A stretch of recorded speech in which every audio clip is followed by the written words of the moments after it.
all our dear listeners, and welcome to The Wine List, Season 2, Episode 4.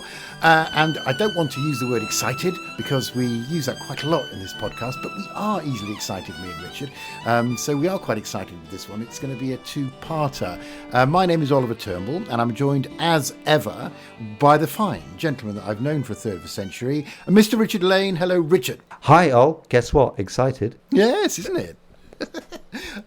Like I said, it is a two-parter because we're tackling the subject. Richard's going to explain this in a little bit more detail of value in wine. And we're going to do it in two bits. But Richard, what made us think that we should be talking about value? And indeed, what is value when it comes to wine, or indeed anything? Well, exactly.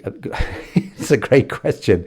And that's why, actually, the more I think about it, the more I realise we need a couple of Eps to do this. Because at one level, we can just say, oh, there's a cheap wine and there's an expensive wine. And can we taste the difference? Yes, we can. I mean, so we will do that because that is just part of your education anyway. So we've got to do that. But at another level, I think, and we picked up on this a little bit in season 1 when you were doing that spectacular failure, if you remember, between the Chablis and the Chablis Premier Cru. Yes, what was my score? It was 0, but it was a very spectacular, yes. Really what I call a flamboyant 0, if you know what I mean. Yeah, went down all guns blazing. You did, it was great. But one of our little points there was the Chablis Premier Cru was £25, so, not inexpensive, clearly. But the Chablis itself, I think, was 16. The ordinary Chablis was 16, or maybe it was 18 or something. And we suddenly thought, you know what, for the few... Actually, I've got that wrong. It was only about a £5 difference. Anyway, the point is, the extra £5, which I appreciate not everyone can afford, actually felt like better value than the cheaper wine. So that got us thinking a bit, didn't it, about this thing. And then what's happened since we did season 1 is, well, to sound like a politician, well, it's Vladimir Putin, isn't it? And what he's doing over in Ukraine. I mean, we've got to blame him for everything. The lack of investment in the UK over the past 13 years. Sorry, I didn't mean to go like that, but you know what I mean. The performance of Tottenham Hotspur in Europe. Yeah, exactly. Exactly. So, no, but seriously, clearly everything's getting more expensive, and a lot of people are being hit by the cost of living crisis. They're having less money in their pocket. Their mortgages are going up. Inflation in the UK is around 10%, which is shocking. And we see, I was looking at my notes of my diploma studies when I studied the WSET diploma 3 years ago, and it had the price of the wines that we tasted. And these are the wines that I'm now showing and teaching at the college, and they've gone up 20% in 3 years. Yeah, that's shocking. So, I mean, well, if you consider it's 10% now, inflation actually doesn't sound so bad, but you get the point. Everything's got it more expensive. Wine has got more expensive. So, again, it begs the question, how relevant is wine if people have less money in their pockets? And really, really begs the question, of course, we want people to still keep loving wine. Can they still enjoy it?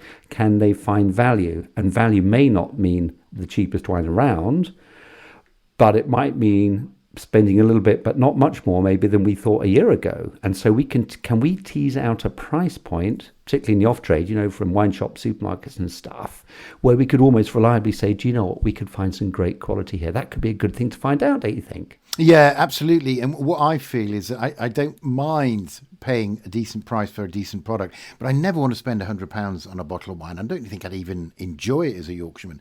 But also, I have a taste for wine now, and I don't want something that's disappointing. If you're going out, you're going to spend a little bit of money. I don't mind spending a little bit more than the basic to have something that I really enjoy, because having something that's disappointing is just going to be a complete waste because you're still paying restaurant prices. So it's that kind of Goldilocks zone where it's just the quality is good enough for it to be really delicious, but you don't want to be completely extravagant and have something that you really are not getting the true value of because you can't appreciate it. So there's that lovely balance that we're looking for here, Richard, I think, when it comes to value.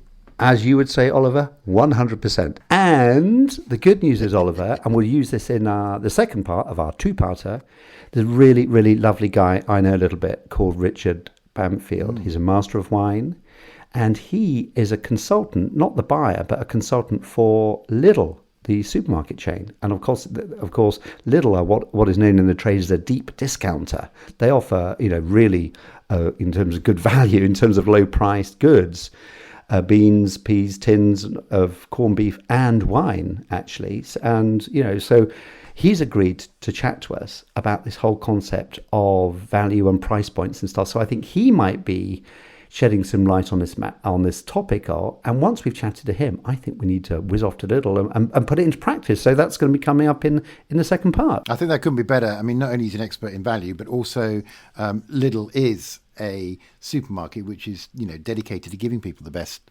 value, and maybe people who don't consider themselves experts in wine but still want to get the product that's available to them, that's appropriate for them. So yeah, I'm really looking forward to meeting Richard. I know you know him quite well. So he's going to be in part 2, but in part 1 we're going out into the field as well. Richard's going to reveal the location of where we're going to be, but we're going to be tasting some wines at different price points, and we're going to try and get our own idea of where that Goldilocks zone of value is. And Richard, for episode 1, it's probably time for you to reveal where we're going to be. Well, I'm sure this is going to come to a huge surprise to our season 2 listeners. I think we might possibly be meeting up in London's, quote, oldest wine bar, unquote, that dates to 1890. Oh, I know the one. Do reveal, though, but I think I've got the answer right. It's Gordon Bennett, isn't it? Down near Charing Cross.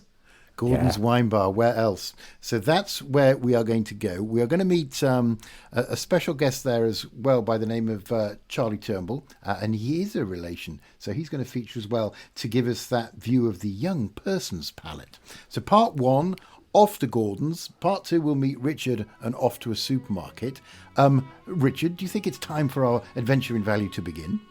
Oliver, I think we can chat away like this now, but frankly, let's get off the blower and I will see you at Gordon's.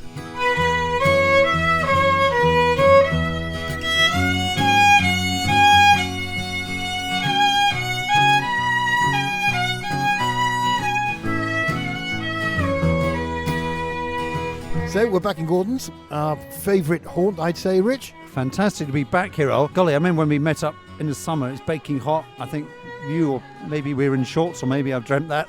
It was really hot anyway. We sat outside. It's now about -3 outside. And Gordon's is full on a cold January Tuesday evening. Gordon's is full. We're having to wait for our table. That's because Gordon's is always full. Well done, Gordon's.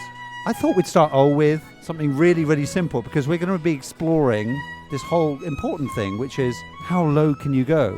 In other words, price points. Where is value? Is value only found at the cheaper end? We know value can be found further up. We discussed that last time. But particularly in these quite difficult economic times, maybe these entry-level wines are important. So we're starting with Gordon's House White. Got your glass? Cheers, mate. There you go. Good to see you again. All I will say is it's cold. The glass is cold, as well as outside being cold. I think they left it outside for a bit. It's quite a large glass, 175ml. Let's give it a little sniff. I just gave mine a swirl and a sniff. I'm getting really good at that, by the way, and I'm always doing it in restaurants, which looks a bit pretentious, but actually it's so good. But I'm not getting much of a nose off this baby. Yeah, 2 comments, actually. But the wine is really cold. And remember, if your wine is too cold, you're kind of keeping the aromas and flavours under wraps. I think they do that in pubs sometimes, deliberately, because there aren't any good aromas or flavours to come out, so they keep them nice and cold. This will warm up, obviously, because we're in the lovely buzzy bosom of Gordon's, which is great, or maybe the bowels rather than the bosom, but you know what I mean. Let's have a sip. This is a simple Sauvignon Semillon blend, French blend, Bordeaux, I think, very simple. I've just had a glug, and it's all right. It's nice. It's flavoursome, but it feels a bit, as usual, I struggle with my adjectives, but I want to say thin or weak or almost watery. I mean, it's tasty, but I've had some things, particularly in here, with a lot more going on, seemingly. Yeah, you mentioned some good things there. Watery, I agree. I think one way you can really assess, if you want to assess wine, has it got really good concentration? Is that satisfying, giving you a bit of intensity? How watery is the wine? And the first thing you notice, this wine, yes, it has flavour. The flavour is quite green, quite grassy, quite citrusy, which is what you'd expect with kind of Sauvignon Blanc, blended with a bit of Semillon. Semillon gives a bit of lemon character to the blend. That's why they're often blended. And also remember, most people think, oh, Bordeaux, how exciting, top wines. Everyone's got to remember, huge amount of Bordeaux wine is really ordinary. And I think, without discrediting our lovely host here at Gordon, this is one of Bordeaux's ordinary expressions. The House White is a simple Sauvignon Semillon blend. It's fresh and grassy. I think it would be nice outside on a warm summer's day. It's not tasting so great on a cold January evening. Yeah, that's fair enough. And actually, I must say, it is nice. I mean, we've got used to drinking such lovely wines through the 2 seasons, and you've selected them, curated them brilliantly. But actually, it is pleasant. But maybe, just maybe, I'm developing a a palate for the wines between pleasant and between really knockout. For example, I have to say, I bought a crate of Hermit Crab. A case, I should say. Crate is more beer. I bought a whole... It's absolutely divine every night. It's just such a lovely reward after I've had a stressful day at work. It's brilliant. One of my faves. Yeah, the Hermit Crab is a winner. And a lot of my friends who listened to season 1 have done the same thing. So I think old Darrenburg needs to be giving us a bit of a commission, frankly. This is lovely. This is simple. As I said, this is a summery wine that we're tasting on a winter's evening. It's one of those wines, and again, this is not being snooty about wines. Some wines are really great for certain situations. If you're at a party with lots of people and the focus is banter and chat, you don't want a complicated wine, do you? You want a simple wine, because you're not going to notice the wine, because you're hopefully having a great time with your mates. This simple wine, I would suggest, requires really good conversation also. Perhaps we're not having an ace time, oh bugger. So this one would require the wit of Oscar Wilde and the adventurous stories of Alexander the Great. Not Oliver and Richard. Witchering along about a particular day on the fourth test against Australia back in the 1980s. No, the banter and, what did you call it? The banter and chat. The banter and chat. They were your solicitors, aren't they? The banter and chat, well-known solicitors of Tunbridge Wells. It's pleasant enough. Well worth another sip. Cheers. Cheers. Hi, my name is Dwight. I'm from Madison, Wisconsin. Hi, my name's Deirdre. I'm from Newry, from Northern Ireland. I'm Kirsty, and I am from Madison, Wisconsin as well. So, Rich, we have met some lovely people. Not from these isles. Well, no, one from these isles, but not from this land. Absolutely. Should we ask them what they're doing in Gordon's? My wife is here on business, and I decided to tag along so I could see the sights. And does she know Gordon's? Is that how you got to be here? She had the recommendation from, I think, a colleague. I believe Kirsty actually recommended that to her. Oh, so Kirsty, have you been here before? No, I haven't, but I read about it in the New York Times travel section, which is my favorite place to research interesting places to visit when I am on work trips. Good for you. And so this is your first time? Yes, but I read that it was the oldest wine bar in London, and that intrigued me, so here I am. I think you'll find there's about 27 oldest wine bars in London and about 300 oldest pubs. So have you been here before, David? I have, yes, but a few years ago. I've been a couple of times, actually. Once inside, once sitting outside. Oh, right, we've had that outside experience as well. And what draws you back? Does this to you feel like a quintessentially English, British kind of hangout? It does, yeah. It's really friendly, cosy. You can imagine it in like olden times where people used to come for ale and wine. Are you wine connoisseurs generally back home, Dwight? Connoisseur might be overstating it, but I do enjoy a glass. I'm in a wine tasting group called We All Should Taste Every Day, or the acronym WASTED for short. Perfect. We try to sample at least once a month. We have a get-together, and usually themed either to a particular grape or a variety of wine, and yeah. That is absolutely amazing.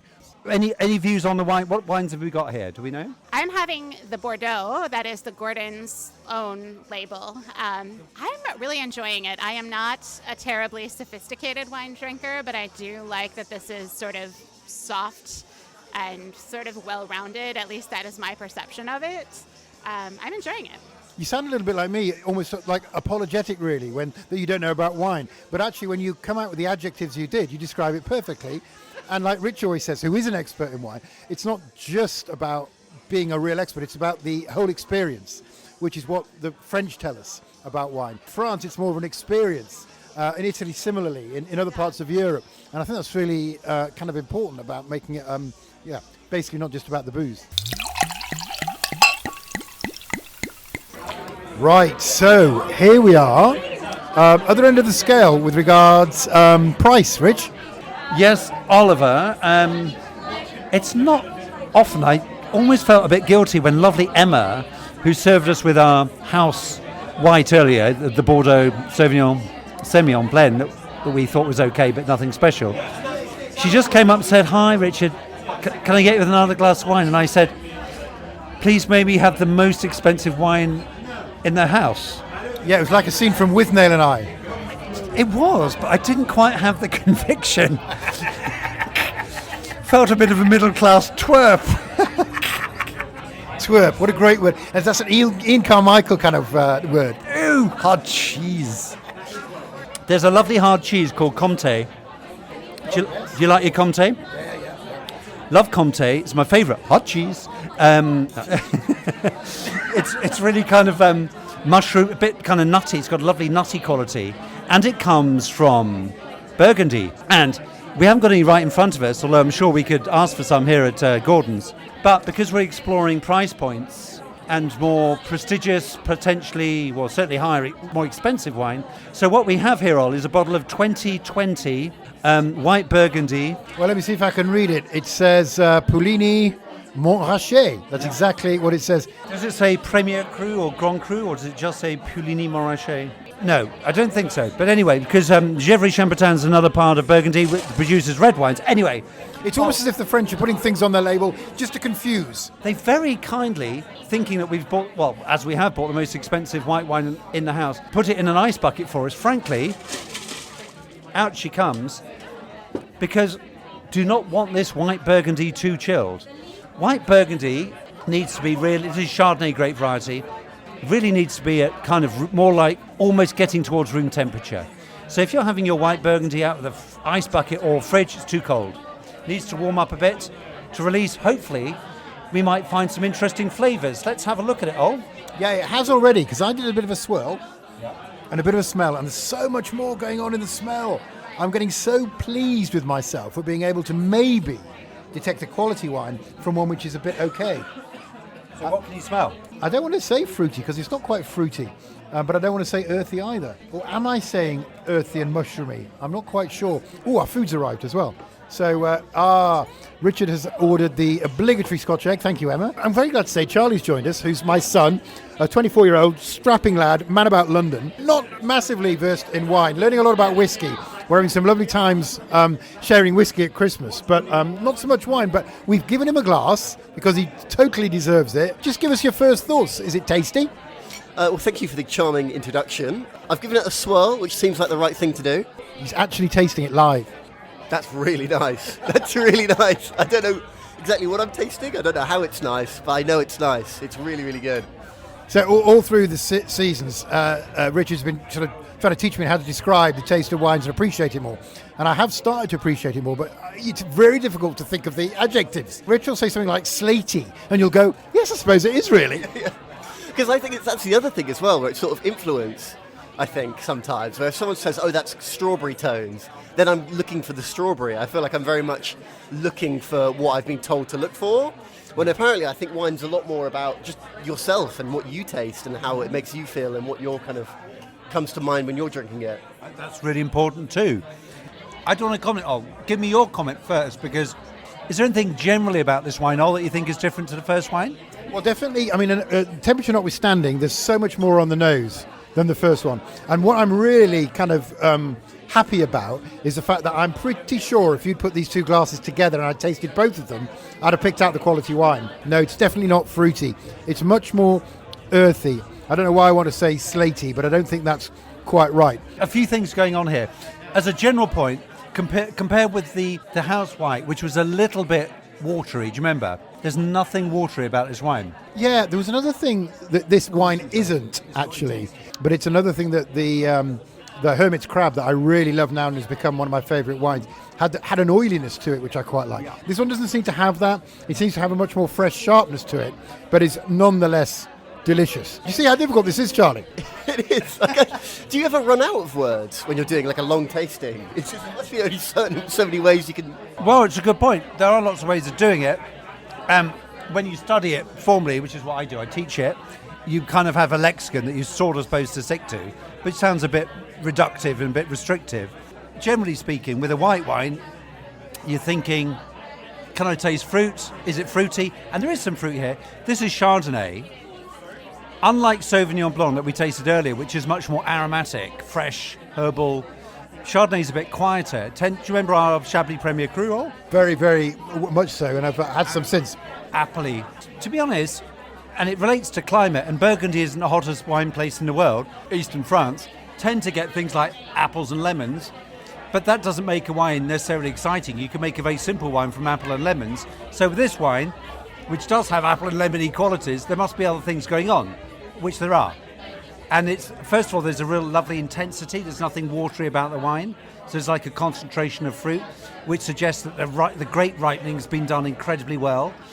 And in Burgundy, which is not a million miles from here as the crow flies, it's all about the slopes. And are you on a south-facing slope facing the sun so the grapes get really ripe? The best vineyards get the best sunbeds and put their towels on them. The other thing they do in Burgundy is they put wine into oak. And so there's some complexity in the wine here, but the winemaking heritage in Burgundy goes back hundreds of years, so they're so good at it. Actually, some of the complexity in this wine is coming from the fact that the wine has been in oak barrels for maybe a year or two, giving it a slightly woody, vanilla kind of cedar, rather lovely flavour, adding in with the apple and the lemon. And although it's only a 2020, there's suggestion of some complexity, like slightly earthy, savoury quality a little bit on this wine. That's what you get when good wines bottle age, i.e. wines that have got lovely concentrated fruit from the vineyard, from the best slopes, from a sunny vintage. They develop, basically the chemicals develop in the bottle, and that's when they start to bottle age. This is a bit young, but is beginning to go there, but is already quite complex. The best thing about this wine is its lack of wateriness and beautiful concentration. Sip it again, and after you've swallowed it, see how long you can still taste it afterwards. Can I declare before we do that, too late, it's gone down his gullet. Can I declare grapefruit? Absolutely. So quite often, most white wines will have some citrus. So the easiest kind of note for a white wine is to taste of lemon. But here, I agree, it's it reminds me, basically, fruit-wise, I would say lemon, grapefruit, apple, pear, that kind of thing. That's pretty much most fruits. Well, it's not peach apricot, it's not banana, pineapple, guava, kiwi. Exactly. Yeah, good point. So in the wine lexicon, it's actually not very many. It's in the green fruit and the citrus fruit areas. Got it. Yeah, no, I can tell that. And I gulped mine down. Are you having a gulp, Charlie, just to see how long it lasts in your mouth? You don't have to do all of that, but a decent swig, because it's still, the lovely flavours are still in my mouth. Have you had a swig? Yes. And what I find interesting is kind of what flavours fall off first, for me at least, and what flavours stay. So I felt the oakiness stayed the longest for me, and the sort of more citrus seemed to kind of go when it had gone down my gullet, as you put it. All right, no, that's a good observation. Never thought of that. Well done. By the way, for the record, Charlie looked very, very pleased with himself indeed when he made that observation. There's 2020 Chardonnay, white Burgundy, Chardonnay. 2020, a bit young, maybe, but it was still delicious. But it was 130 quid a bottle. And remember, the point was, could we taste the difference between the house wine and the Puligny-Montrachet? Answer? Absolutely. Even I could. Obviously you could. And even my son could. Exactly. And Charlie could too. It was a delicious wine, but not a cheap wine, obviously. So we'll find some prices in between. But we're just moving on, one for the road, just to show that, sometimes what annoys me about wine, everyone thinks it's all about France. We've been talking about white Bordeaux, we've been talking about white Burgundy. So I think it's time we went to Corbière in southern France. Oh, shit, so we stayed in France the whole time. Brilliant. I'm sick of the emphasis on France. Enjoy your French wine. So enjoy your French wine, but now we're in the south. We've got to give Ollie a bit of red, obviously, because if Ol had his way, we'd be sipping Sauvignon Blanc, till the cows come home. This is Corbière. All I would say is that that's in the deep south, Mediterranean climate, lots of sun, lots of time for the grapes to get ripe, the black grapes to get ripe and fruity. Expect full-bodied wines, because the more ripening the grapes get, the more sugar they build up. Sugar, remembering grapes, means alcohol in wine. So don't fall off your motorbike on the way home, Ol. But what do you think of this? Have a sip. Golly, it really is fruity. Goodness me. Hang on, I'm giving it another stir. It's quite a full glass. We've got large measures here. That's probably 175. It might even be 125. Anyway, let me not obsess. I think we're celebrating the fact we just bought a bottle of the most expensive wine here. Yeah, how much was it again? £130. Ooh, right, I see. Okay, I'm gonna get 40 quid off my son later.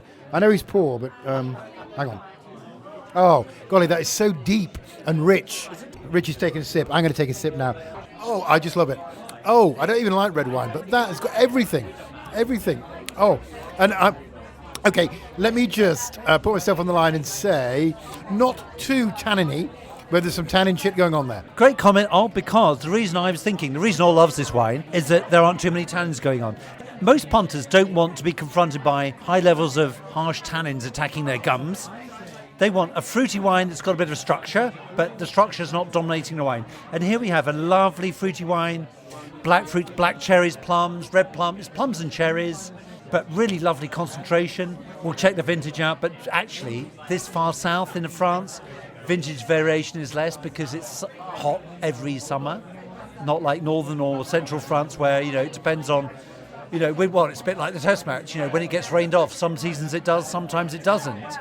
And that influence will be the same in northern and central France. Corbière is an appellation contrôlée in southern France. It's been around for quite a while, since the late 40s, the appellation. The wines have been around much longer than that. The great varieties here will be Carignan, which is a bit of a wild variety that used to produce lots of really awful plonk, but now is tamed a bit. They grow less of it, but they will have blended this with maybe Grenache, definitely. Grenache is a black grape from southern France that loves the heat, gives lots of fruit. So I think this is what we're tasting. It's really fruity, isn't it? Plummy, cherryish, red and black varieties of both. The tannins are beautifully light, which makes it a very accessible wine. And it's just delicious, isn't it? This again, we're back to Smiling Donkey. It's a cheerful, positive wine, isn't it? Bit of sunshine in the glass, don't you think? Yeah, I mean, I listen to you very carefully when you're describing wines, and like I've talked about adjectives loads before, and some of them I understand now a lot better than I did before. The one that you have used a couple of times on this wine is well structured. Could you just describe that? Is that something I can't get my head around about what that actually means? By structure, what we're talking about is the backbone of the wine. So when we did Rieslings to be cheerful, we talked about Riesling's backbone of acidity, which gives the wine structure. And it's really noticeable with Riesling, a white variety, obviously. Here with Corbière, basically what I'm saying is every decent glass of wine, whether it's inexpensive or super premium, needs structure. If wines don't have structure, they're not particularly pleasant, because by structure we mean acidity, tannin in red wines. We mean body, as in how thin is it, watery is it, or full and fruity is it. Structure is the backbone. It's not the beautiful quality, the indescribable, adjectives that we're reaching for, the metaphors. The structure is a basic thing. It's like physics, like building blocks. It's like a building. It's like, how can you rave about a building's or a house has got a beautiful fireplace or incredible sweeping features within, if the foundations of the house aren't there? So it's basically the foundation. I'm starting to understand. That's a good description. I think, let me put it in my words, just so I understand. Are you saying there are certain things that a wine needs to be? The tannins need to be in balance. There needs to be acidity. It needs to have a certain amount of alcohol in it. It needs to have a certain amount of fruitiness in it. So it's almost like there's some fundamentals which have to be there before we can build the sort of fancy stuff, the special stuff that goes on top. That's what it feels like you're saying. Yes, because you basically just made a great comment, which may sound very basic, and the word is balance. And this is the trick of good winemaking. You've got to balance loads of things.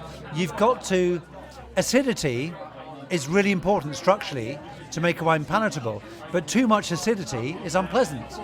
Too much alcohol is unpleasant. The alcohol will dominate the wine. Yeah. And people don't, particularly these days, don't want to get squiffy on one glass of wine. So that's got to be kept in check. Fruit is important, but fruit isn't the only thing about a wine, particularly if a wine's, got some complexity. The fruit will be part of it, but maybe the oak aging of the wine, and maybe dried fruit or some earthy character like our Puligny-Montrachet, is part of the equation as well. So we're trying to juggle lots of things here and keep things in balance.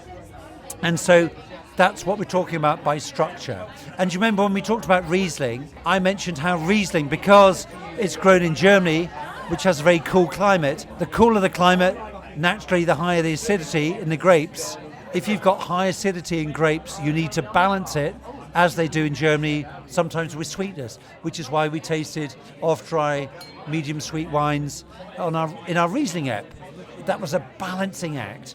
With our Corbière here, we're balancing high alcohol, which you get easily in the warmer south of France because the grapes get sugars developing in the vineyard so quickly because the climate's warm. High sugars means high alcohol. Heck, we've got to balance the sugar, so we need good acidity, which here we're getting from a grape variety called Carignan, which is naturally high in acidity, blended with Grenache, which actually is a bit low in acidity, so it doesn't help us Grenache is not great for acidity, but the Carignan is definitely helping in the blend here. And both grape varieties are giving us loads of lovely fruit. They're giving us some tannin as well. And all these things interacting in this wine, this Corbière, which is not the most complicated wine in the world, but I tell you what, it's delicious, isn't it? Yeah, no, it's great. It's a great explanation of loads of things. My initial question was about structure, but you expanded out into lots of areas that make loads of sense. I'm going to just have one more sip and then describe it. Oh, it's so nice. You can get a red wine that's so dominating and kind of headachy, of the kind of big clarets that my father used to give me, and which actually sounds like child abuse, but it was far from that. It was delicious. But that is just... I wouldn't say structure, I would say balance, because there is a hit of alcohol, there's a burst of fruit, there's a little bit of tannins in the background, and it just seems like everything's going on. But also, the important thing is, a bit like a beautiful house, which has to have its foundations and its roof, and it has to be able to withstand wind and all the practical stuff, it's also a thing of great beauty to look at in terms of a house and to taste in terms of wine. Well said, Ol. I would say this Corbière, which is a relatively simple wine, is in perfect balance, perfect harmony. It's inexpensive and it is absolutely beautiful.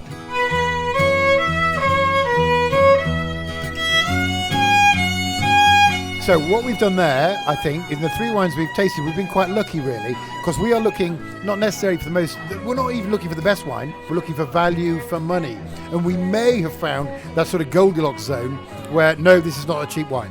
But it's so delicious, it might be the most valuable we've tasted tonight. Tell us about the first white we had that we thought was not brilliant, but okay-ish, the house white. What was it? So it was the Gordon's own label Bordeaux Blanc. And that retailed, oh no, not retail, well we were charged £27.50 for the bottle. Okay, these are obviously kind of restaurant wine bar prices, not the prices there'd be in the shops. And the second wine we tasted, I think we've already mentioned it, was a rather splendid, slightly young, lovely, I think it was 2020, Puligny-Montrachet white Burgundy. Yum, yum, yum, yum, yum. Ouch, ouch, ouch, ouch, ouch. 130 pounds. Pound sterling, that's the entire budget for season 2, blown on a rather delicious bottle of wine, which we gave a bit to my son as well, which I don't think that was pearls before swine. I think he appreciated it. Oh yeah, he owes us 40 quid for that. Anyway, and the Corbière Ol. Ol is not a red man, as we know, but he's getting a bit redder the older he gets. Well, certainly a bit pinker, maybe. Certainly. And those lovely veins in your face burst, and you've taken a lovely purple hue, like one of the gentlemen in a Dickens novel. Mr. Bumble. Yeah, Mr. Bumble from Oliver. Tell us about the Corbière Ol. Yeah, it was a Corbière Butinac, and that was charged at £52. So a lot of money, but I think maybe we hit the sweet spot value-wise. But yeah, those were the three. And just remember, guys, these are on-trade central London prices, so real prices you can probably kind of divide it by 3, sort of, I would think, something like. So maybe in real terms, possibly £9 for the Bordeaux, £40 for the white Burgundy, and maybe sort of 16, 17 pounds for a good Corbière. Yeah, that's about right, I would say. And we're going to go even lower on the price point, maybe even higher on the value, in the next part of our value duumvirate. Possibly so. There you go. We'll continue on our journey in our quest to look for wine value.